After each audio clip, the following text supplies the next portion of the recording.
Excellente soirée à toutes et à tous et merci d'avoir choisi la chaîne des références pour votre information. Tout de suite, prenons le sommaire. Parmi les communes qui éprouvent des difficultés pour s'approvisionner en eau potable figurent les communes de Ngalema et de Selemba.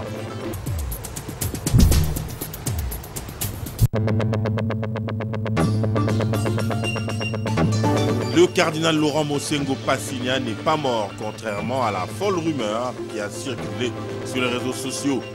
Le prélat catholique sera évacué ce lundi à l'étranger pour des soins appropriés.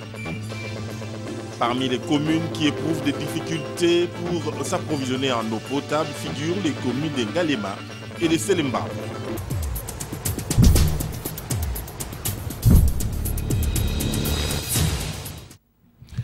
Le Premier ministre Jean-Michel Sama Lukonde Kyenge met en place une commission interministérielle chargée de rédiger une feuille de route du processus de recensement et d'identification de la population en RDC.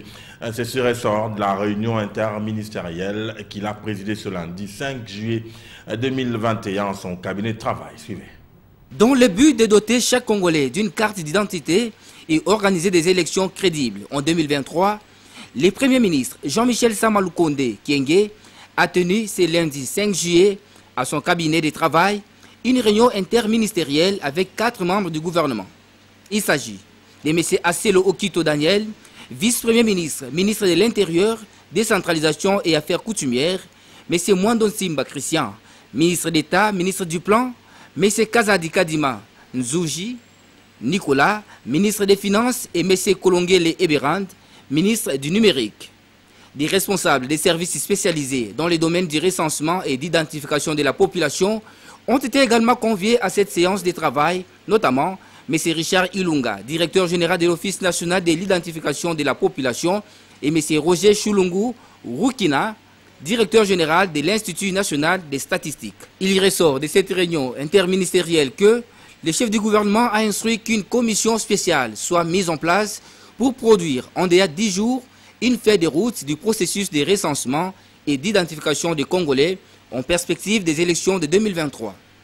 Ce 5 juillet, Son Excellence Monsieur le Premier ministre a invité le ministère de l'Intérieur, le ministère du Numérique et le ministère du Plan pour échanger pour la toute première fois depuis que nous sommes là, échanger ensemble sur le processus du recensement ou de l'identification de la population congolaise. Parce que tout le monde le sait, d'ici 2023 ou en 2023, le pays devra organiser les élections nationales. C'est pour cette raison très principalement que Son Excellence Monsieur le Premier ministre a bien voulu nous inviter ce jour pour qu'ensemble, et les 4 ministères et le service rattaché à ces ministères-là, de manière à nous permettre au jour d'aujourd'hui de voir ce que nous devons commencer à faire. Donc il y a toute une voie à suivre et pour cette fin-là, une commission venait d'être mise en place de manière à ce que d'ici 10 jours, un cahier de charges soit soumis à Son Excellence Monsieur le Premier ministre et donc au gouvernement pour que le pays soit informé sur ce que nous devons faire d'ici là pour les élections. Pour cette fin-là, une commission venait d'être mise en place pour que d'ici 10 jours, un cabinet de charges soit soumis au Premier ministre et donc au gouvernement pour que le pays soit informé de ce qu'il y a à faire d'ici là pour les élections, a déclaré en substance le ministre de l'Intérieur, Daniel Aselo Okito, à l'issue de l'audience. Ça a été dit dans le sommaire, le cardinal Laurent Mosengo est bel et bien vivant. Souffrant, l'archevêque émérite métropolitain de Kinshasa sera évacué à l'étranger ce soir pour des soins appropriés. L'abbé Georges Njila, secrétaire chancelier de l'archevêché de Kinshasa, l'a confirmé au micro de nos reporters ce lundi au centre Lindongue, Popol Ziakwa et Sylvie Fortuneboula. Annoncé dans un état critique, dans un message qui a été largement diffusé aux médias, ce dimanche 4 juillet, le cardinal Laurent Mosengo Passigna est en vie. Il sera évacué à l'étranger pour de soins appropriés, comme le confirme l'abbé, secrétaire chancelier. Que le cardinal Laurent est malade et que sa santé était préoccupante. Son état de santé était préoccupant. Mais toutes les conditions étaient réunies ou sont réunies pour qu'il soit rapidement évacué en vue de recevoir des soins appropriés. L'avion que nous attendions est finalement arrivé aujourd'hui autour de 5 h du matin. Et les personnes responsables qui suivent le dossier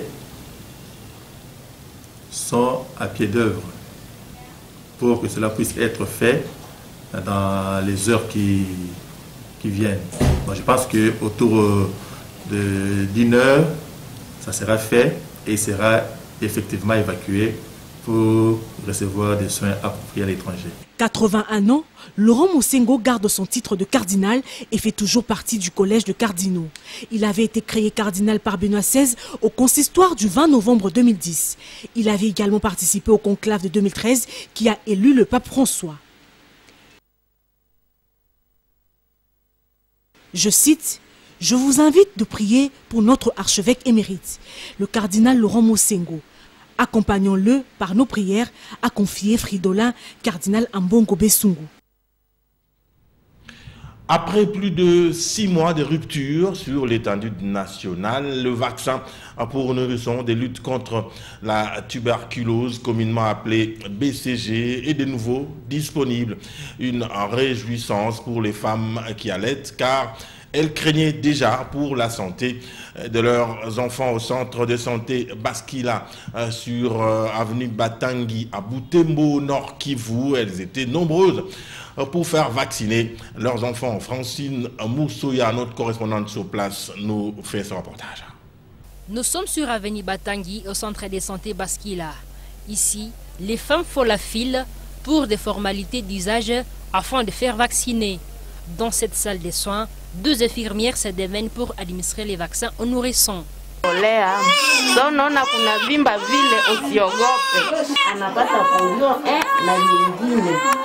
Une réjouissance pour Zawadi qui avait peur pour son enfant qui venait de faire 3 mois sans être vacciné. Elle estime que son enfant est maintenant hors du danger. Cela fait 3 mois depuis que je suis en train d'attendre le vaccin BCG pour mon enfant. Aujourd'hui, je suis fière de voir mon enfant être vacciné. Sinon, la toux et le rhume l'avaient déjà menacé. Là, je suis tellement soulagée. Foura, pour sa part, remercie le gouvernement pour l'effort fourni afin de rendre disponibles ces vaccins pour les enfants.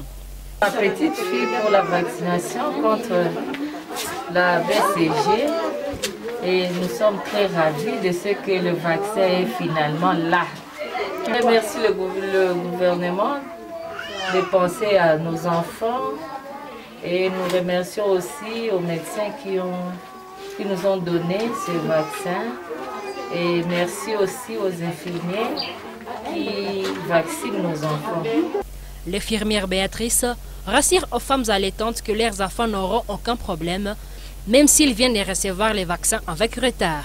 Nous donnions l'éducation aux mamans à leur disant de commencer les autres vaccins, même si BCG n'est pas là. Ces vaccins-là étaient en train de protéger les enfants. Nous n'avons pas à craindre. Merci beaucoup. Puisque nous sommes sûrs que nos mamans ont bien veillé sur leurs enfants. Le vaccin BCG est indisponible depuis près de 6 mois pour des raisons de rupture de stock au niveau du programme élargi de vaccination à travers le pays. Les enfants, on vient d'en parler, on en parle encore. Ils sont généralement exposés aux maladies saisonnières. Il est recommandé aux parents de les couvrir correctement le jour et la nuit. Autre chose, éviter de donner aux enfants les boissons glacées et privilégier les bouillons et les soupes. Esther Badilebia pour ce commentaire. Si les adultes se protègent contre le froid pendant la saison sèche, on devrait le faire aussi pour les enfants qui sont les plus exposés aux maladies saisonnières, dont la toux, la grippe, le rhume, la bronchite et autres. La saison sèche favorise l'apparition de certaines maladies chez les enfants. L'exposition aux coups de froid et à la poussière occasionne notamment la bronchite, la pneumonie et affectent même la peau. Sur ce, il est recommandé aux parents de couvrir correctement les enfants le jour et la nuit avec des tenues appropriées. De veiller à l'alimentation des enfants centrée sur le bouillon et les soupes. Dans tout cela, il faut entretenir l'environnement. Les boissons glacées seront à éviter pour les enfants pendant la saison sèche. En observant ces petits gestes au quotidien, la famille peut avoir l'assurance de passer la saison sèche de la meilleure de manière. Et si, malgré tout, une maladie s'impose à la maison, n'hésitez pas de consulter un médecin. Dans un tout autre registre, alors qu'il y a quelques années, les gouvernements centrales, à part l'entremise du ministère des Affaires foncières, avaient interdit toute construction anarchique sur les sites Sokopao dans la commune des Limété. Cette concession de la Société commerciale des transports et ports continue à être spoliée.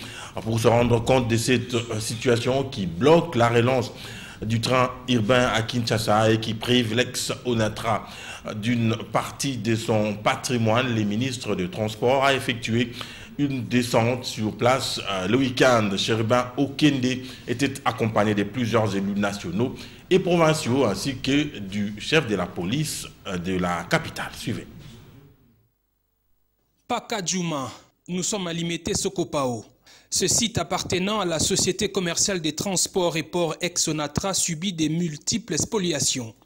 Sur instruction du chef de l'État Félix-Antoine Tshisekedi, qui tient à la relance du train urbain à Kinshasa, le ministre des Transports, voies des communications et des désenclavements est descendu sur place pour se rendre compte de la situation et arrêter l'hémorragie. Ce qui est important, c'est de sauver le patrimoine de la SCTP.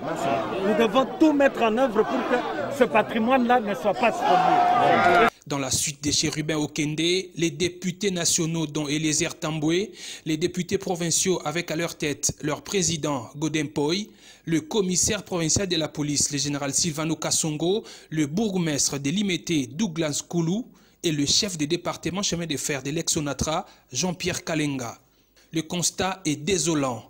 Pakadjouma, ce haut lieu de la débauche, constitue un frein au développement de Kinshasa. L'envahissement du site menace sérieusement la circulation du train urbain sur les abords du tronçon allant de la gare centrale au pont Matete. Kotosa état de droit elingi, kotosa droit à citoyen, kotosa paix droit à l'État. Alors que les occupants illégaux prétendent être dans leurs droits, le bourgmestre affirme le contraire. Ce terrain est connu comme un terrain de l'ex-ONATRA. Je le confirme en tant que bourgmestre. 9000 occupants des Pakadjouma ne peuvent pas continuer à bloquer 18 millions de Kinois. Il faut agir et vite, estime le ministre Chérubin Okende. Nous allons clarifier le plus rapidement possible. Nous avons l'ambition de relancer le train urbain dans la ville-province de Kinshasa, sur instruction de son Excellence, Monsieur le Premier ministre. Le DG de l'ex-ONATRA a reçu du ministre des instructions claires pour amorcer, dans l'urgence, la construction du mur des protections de la voie ferrée urbaine de Kinshasa. C'était un reportage de nos confrères de la RTGA. Les finalistes du secondaire se préparent pour les épreuves hors session de l'examen d'État 2020-2021 qui débute le lundi 12 juillet par la dissertation. Les élèves de l'Institut de la Gombe 2 ont fait la pré-dissertation ce lundi 5 juillet au sein de leur établissement scolaire. Torine Mbongo Kangila et Esther Badibabia. Les épreuves hors session de l'examen d'État 2020-2021 débutent de ce lundi 12 juillet 2021 sur l'ensemble du pays. Les élèves finalistes des humanités vont commencer avec l'épreuve de dissertation comme d'habitude. À l'Institut de la Gombe D, enseignants et élèves se préparent déjà pour la réussite de ces épreuves. Ce lundi 5 juillet, les finalistes de l'Institut de la Gombe D ont été soumis à la pré-dissertation. Ces élèves sont prêts à affronter ces épreuves hors session. On nous a donné un item de sujet pour choisir et on nous a demandé de travailler durant quelques heures. Mais ça se passe très bien. Les enseignants affirment aussi que les préparatifs se passent bien. Perturbée par la pandémie du coronavirus, l'année scolaire va se clôturer le 8 septembre prochain. Une conférence de jeunes du Congo a été organisée le dimanche 4 juillet 2021 en la salle polyvalente Massina. Le thème choisi était appelé « Former et envoyer ». Cette activité organisée par l'Église Témoin du Christ en collaboration avec le Centre de formation et d'animation missionnaire a connu la participation d'une forte délégation venue des Pays-Bas. Brandi Tumba Chituka et Papi Katasi. Accrochés à la passion d'aider la jeunesse, les conduire devant les trônes de Dieu, conscientiser, sensibiliser et former la jeunesse, c'est la meilleure option qu'a choisi l'homme de Dieu, le pasteur Ngolou Pierre de l'Église des Témoins du Christ, qui a organisé une conférence à l'intention de cette jeunesse avec les centres de formation et d'animation missionnaires, ces femmes en sigle. Et cette conférence a connu la présence d'une délégation venue d'Hollande dans le but de soutenir cette activité. Le but majeur de cette conférence, c'est former les jeunes et les envoyer aussi pour former aussi les autres dans toutes les formes, c'est-à-dire sur le plan spirituel, sur le plan culturel, sur le plan voire même social et politique dans toutes les formes. C'est un cadre d'encadrement des jeunes spirituellement et socialement. Ému de joie, le pasteur Ngolou Pierre n'a pas manqué de mots. Beaucoup de jeunes gens, beaucoup de jeunes sœurs s'élever comme ça pour se donner à l'œuvre de Dieu, pour témoigner des bienfaits de Jésus-Christ. C'est-à-dire le changement est là. Ici c'était quoi? Appeler, former et envoyer. Par cette activité, la jeunesse est désormais outillée pour baliser son avenir selon les Écritures saintes. Allez, ouvrons à présent une petite page consacrée à la capitale Kinshasa et ses vicissitudes. Au quartier Inga, situé dans la commune de Selembao, la population consomme une eau impropre. Les ménages s'approvisionnent quotidiennement de cette eau dans des puits des particuliers. Les difficultés d'accéder à l'eau potable ne laissent pas de choix aux habitants de cette partie de la capitale qui sont exposés à plusieurs maladies. Le constat est de Sylvie Fortuné Mboula et Patimbousi. On se croirait dans l'un des villages du Congo. Pourtant, nous sommes dans la capitale Kinshasa, sur l'avenue Boma, quartier Inga, dans la commune de Selembao. Dans cette partie de la ville de Kinshasa, l'eau est une denrée rare et les moyens de s'en approvisionner sont troublants. Les ménages se servent de puits pour avoir de l'eau. Une eau qui semble impropre pour la population. Les femmes en appellent à l'intervention de l'autorité urbaine. Papa, puisque nous avons un problème à casser à maille. Problème à casser, peut-être nous avons un passe à maille. Maille n'a pas pompier bimakali sous-souté. Ici, l'eau ne coule pas dans les robinets. Nous souffrons énormément. Les enfants consomment cette eau impropre et ils sont exposés à plusieurs maladies dans le ventre. Moi d'ailleurs, je souffre avec mes pieds actuellement à cause de ce problème. Chaque jour, je dois faire de longs trajets pour chercher l'eau.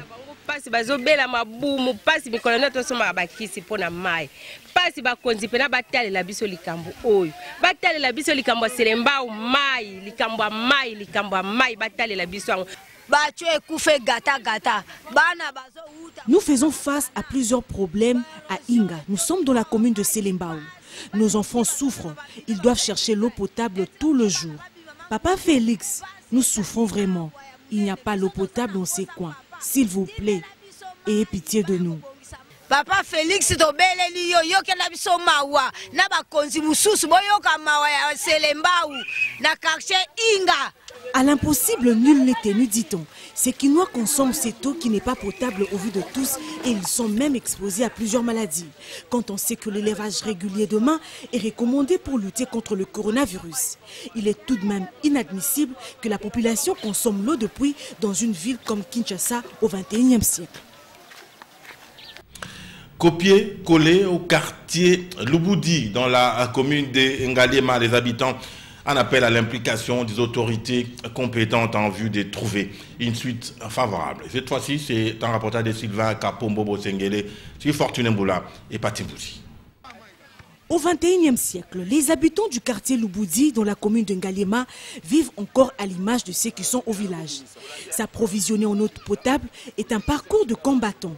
Alors qu'ils sont en pleine capitale Kinshasa, c'est à ces puits que grand nombre de ses habitants viennent s'y servir pour faire la lessive et d'autres travaux ménagers. Une eau impropre à la consommation qui les expose à toute maladie, surtout en cette période de la 3e vague de la Covid-19.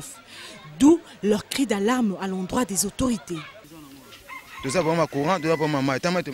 avons un problème d'électricité et l'eau potable. Ici à Lubudi, en Ngaliema, tout est difficile. Il faut qu'on nous aide. On doit vraiment nous aider.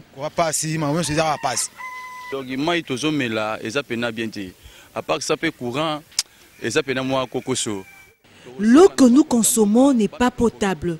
Nous demandons aux autorités compétentes de s'occuper de nous. Est-ce que nous sommes vraiment dans la capitale? En tout cas, ils doivent nous aider.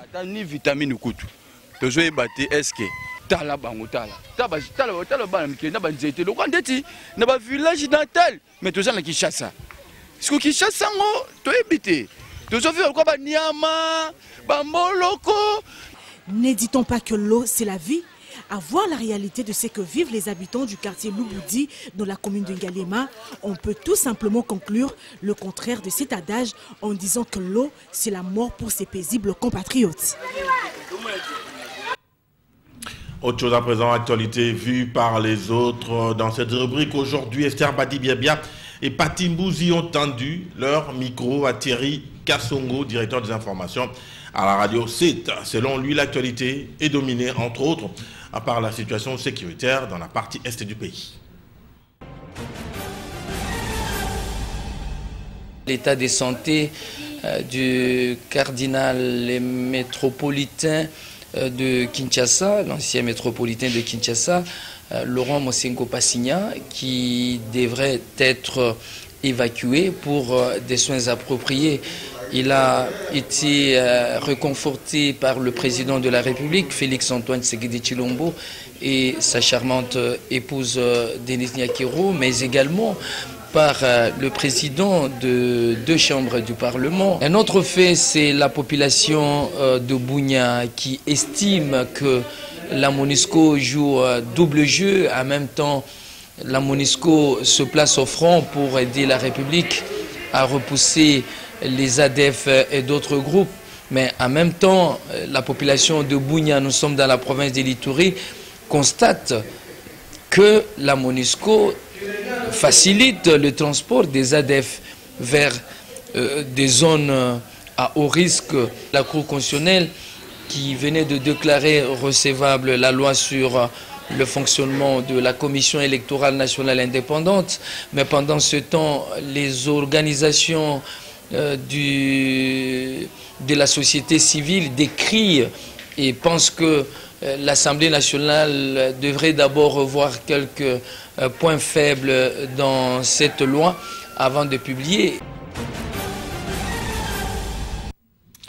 C'est officiel en sport. Jean-Florent Ibenge Ikwange est désormais l'entraîneur de la Renaissance sportive des Berkane du Maroc. Il a paraphé un contrat de 3 saisons. Sa présentation a été faite ce lundi 5 juillet 2021. Suivez-le dans ce propos, sélectionné par Sylvain Kapombo Sengele et Rigo Moulopo. Chers mes plus bien, voilà, me voici aujourd'hui. Vous voyez le drapeau derrière au Maroc. Je viens de signer à Berkane. Donc une nouvelle vie pour moi qui commence et avec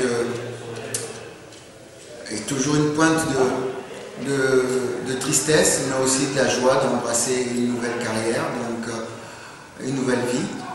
Je vous laisse en bonne position pour jouer à nouveau une Coupe d'Afrique. Je n'oublierai jamais, jamais, jamais toutes les années que j'ai passées au club. Donc je vous embrasse tous, comme vous le savez, dans le cœur toujours. Dans le cœur toujours. Je suis parti un petit peu très vite. Je vous expliquerai un jour pourquoi.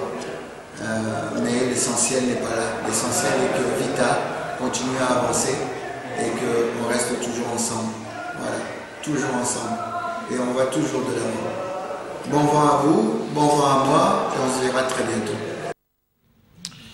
Allez, bonne chance au coach Android Florent Ibenge Ikwange. On va continuer en sport. Nancy Ounia est le vainqueur de la version féminine du tournoi de tennis dénommé Tournoi de l'Indépendance qui s'est clôturé le dimanche 4 juillet à Lubumbashi, organisé par la Ligue interprovinciale de lawn tennis du Grand Katanga. Ce tournoi a vu le sacre d'Arnold Ikondo dans la version masculine. Le reportage de notre correspondant sur place à Lubumbashi, Junior Kaniki. Par le sacre d'Inansi Onia, il s'est clôturé ce dimanche 4 juillet au terrain Kilima de Lubumbashi, le tournoi de l'indépendance organisé par la Ligue interprovinciale de tennis lawn du Grand Katanga. Pour la catégorie senior version féminine, Nancy Onia dominait Madeleine Bessa sur un score de 2-7-0, soit 6-2, 6-1. Moi, j'ai défendu mon titre et ça me fait une joie énorme parce que c'est pas l'habitude, mais c'est de l'avantage, quoi. Et c'est une joie chez moi de remporter encore l'Open du 30 juin, so I'm so happy. L'organisation est super et félicitations à la vice-championne qui s'est défendue. Ben, vous savez, il y a de l'expérience qui joue, il y a le classement aussi. Et j'ai été trop super et je dis merci à mon coach, à Obank de me supporter. Je dis merci à Mme Karine Katumbi et à Serge Condé, le ministre. L'équipe bien et l'équipe vraiment très bien. Nazar satisfait l'équipe très bien. Dans d'autres matchs disputés, parmi les juniors, Jérémy Baté-Martin, 6-2, 6-4. Eliane Kalunga a été sacré champion parmi les cadets après sa victoire de 6-3, 4-6 et 6-3 devant Emmanuel Kanda. Pour le président de la Ligue de tennis, Puma Wambuyu, qui s'est dit satisfait de l'organisation, l'heure est au travail et non plus au discours. Nous n'avons pas besoin de Congolais de Molière ou des Congolais de Verbe, ça n'existe plus. Ouvrez les yeux et les oreilles. Un bon Congolais, c'est celui-là qui travaille pour l'avancement et l'intérêt de la jeunesse congolaise. Rappelons que les champions, dont chacune des catégories, a reçu chacun une enveloppe, notamment $1000 américains pour les seniors version masculine. Il a une enveloppe de $1000. Allez, complétons l'actualité à présent avec cette revue de presse signée Papi Katassi.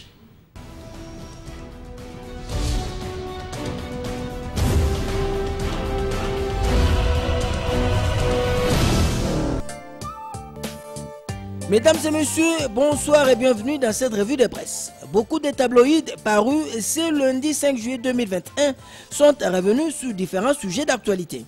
Le quotidien L'Avenir, dans sa une, titre Info contradictoire sur le cardinal Mosengo Passigna. Quel est l'état de santé réel du cardinal Laurent Mosengo Passigna? Se demande une certaine opinion non seulement à Kinshasa mais aussi dans le monde entier, surtout que des informations contradictoires ne cessent de pleuvoir. Sinon, dans la journée, un message attribué à M. l'abbé Georges Njila, c'était chancelier de l'archidiocèse de Kinshasa, a informé l'opinion que l'état du cardinal était critique.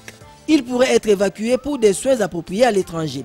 À cet effet, le cardinal Fridolin Ambongo, nous dit notre confrère, archevêque métropolitain de la ville province de Kinshasa, invite tous les fidèles à les soutenir et l'accompagner par des prières ferventes et intenses. Dans une série de questionnements, notre confrère nous dit l'un des plaignants, M. Jean-Claude Mouyambo Kiassa, est un avocat de profession et ancien bâtonnier.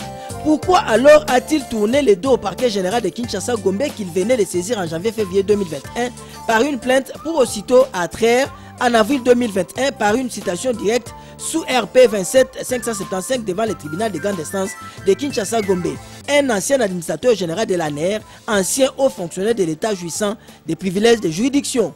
Le plaignant et les avocats respectifs l'ont-ils fait par ignorance de la loi ou par témérité? Et maintenant que le tribunal de grande instance de Kinshasa Gombe les a déboutés, conformément au droit par un jugement rendu en audience publique et solennelle du 20 mai 2021, combien de plaignants sont-ils allés en appel à ce jour contre ces jugements, conclut notre confrère.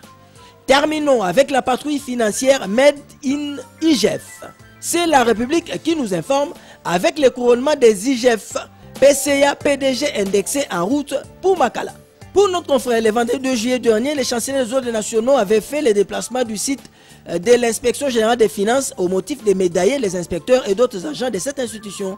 Il a fait au nom du chef de l'État au chancelier. Ces gestes est diversement interprété par des observateurs attitrés qui sont allés au-delà du simple cérémonial. En effet, Pour d'aucuns, ces gestes se traduisent le soutien sans faille du magistrat suprême au travail réalisé par les inspecteurs des finances, devenu aujourd'hui le corps le plus en vedette de l'appareil de l'État.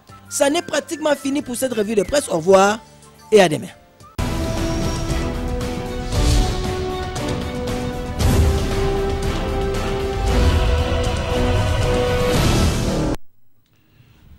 C'est également par ici que se referme ce journal, mais avant de le clore définitivement, je vous en rappelle les principaux axes.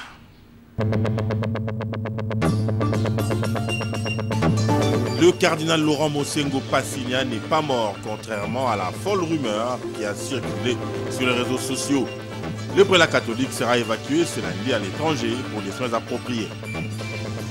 Parmi les communes qui éprouvent des difficultés pour s'approvisionner en eau potable figurent les communes de Ngalema et de Selemba.